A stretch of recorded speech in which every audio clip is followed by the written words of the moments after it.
Assalamu alaikum, peace be with you.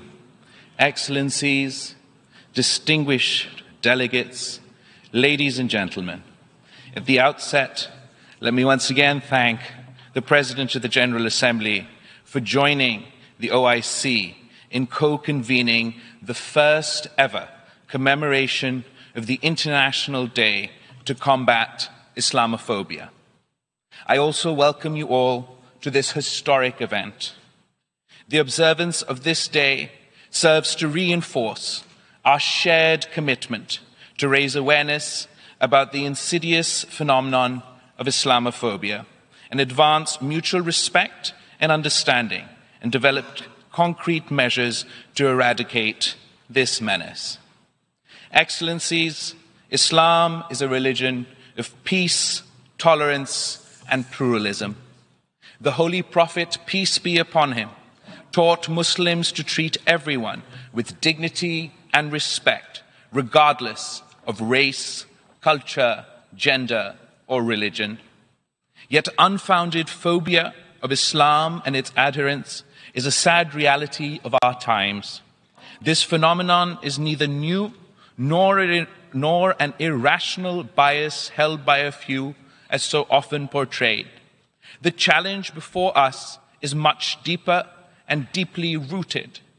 Since colonial times, the entrenched notion that depicts Muslims and their beliefs as cultural others, threats, and have served to perpetuate, validate, and normalize Islamophobia and anti-Muslim hatred.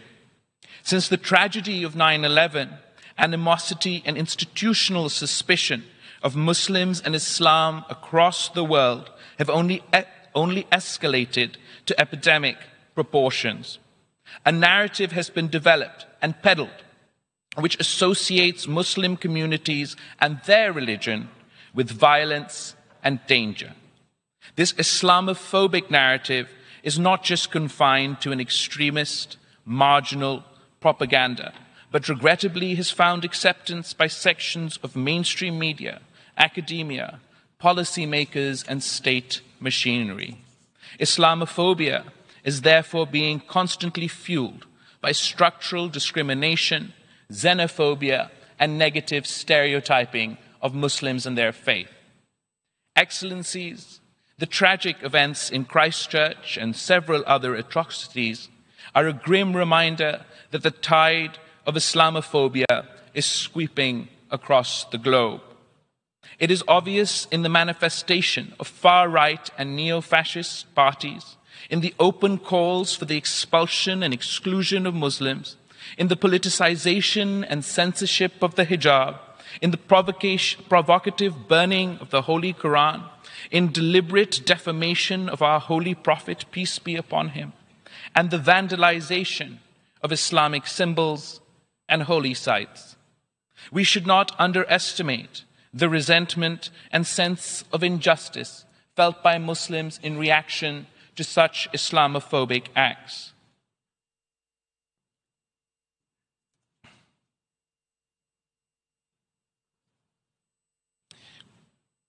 Their faith is a deeply personal issue for Muslims. The exercise of the right to freedom of expression carries with it responsibilities and obligations not to disseminate racist ideas or defame and ridicule religious symbols and religious personalities. And despite protestations to the contrary, Islam and Muslims are routinely linked to terrorism. In some cases, the rhetoric of hate and incitement to violence is officially inspired.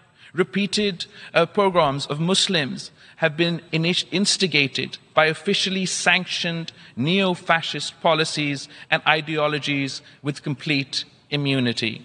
The policies and violent actions of those who deny the right of self-determination of Muslim peoples represents one of the worst forms, one of the worst manifestations of Islamophobia today. Islamophobia has been whipped up in cyberspace. Digital and social media platforms are being used pervasively and systematically to spread hatred against Muslims and incite violence.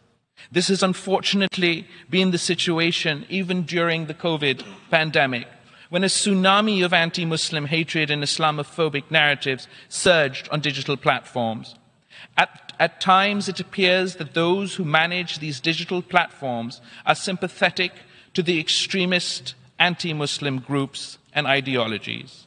Ladies and gentlemen, despite its pervasive and widely documented manifestations, Islamophobia remains under-acknowledged, poorly understood, and less effectively countered.